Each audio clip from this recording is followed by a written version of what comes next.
sociale. Voici Madame Julian Jessup. Commençons.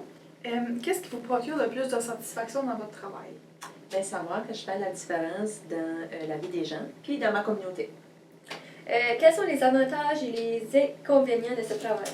Bien, les avantages, c'est de travailler avec des personnes extraordinaires, autant clients que collègues de travail et partenaires en relation d'aide. Par contre, les inconvénients c'est un challenge parfois de gérer les difficultés et les émotions de la journée, puis d'apprendre à ne pas les apporter, ces tracas-là, à domicile. Quel genre de personne faut-il être pour exercer cette profession?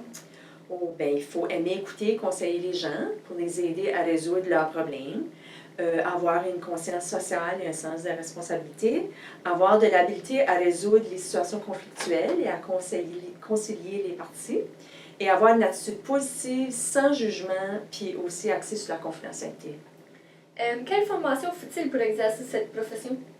Ça prend un baccalauréat en travail social. Je pense qu'on a toute la difficulté à dire ce mot-là. C'est 3 ans.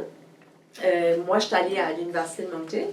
Et les conditions d'admission, c'est avoir terminé 2 ans universitaires, préparatoires au bac en travail social, et aussi un stage de formation pratique 1 et 2. Fait qu'en somme, c'est 5 ans.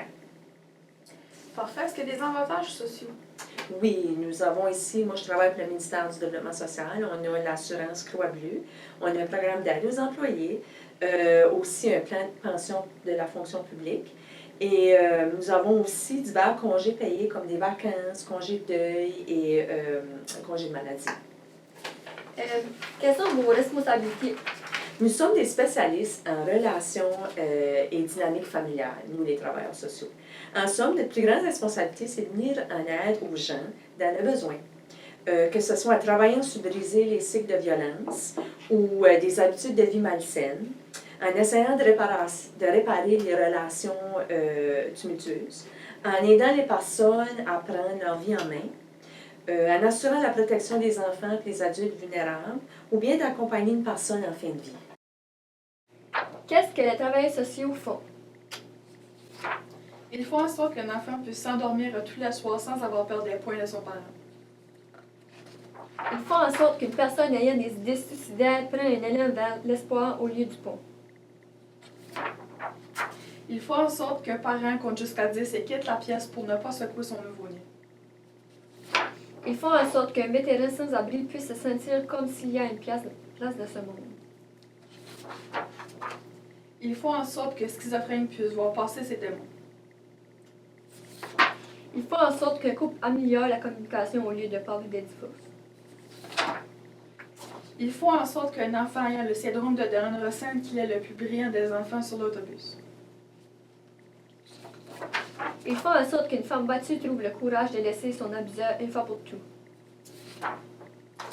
Il faut en sorte qu'une victime de viol puisse en parler pour la première fois depuis des années. Il faut en sorte qu'un adolescent décide de ne plus s'automutiler. Il faut en sorte qu'un ex-détenu puisse mettre la substance de côté et garder un emploi.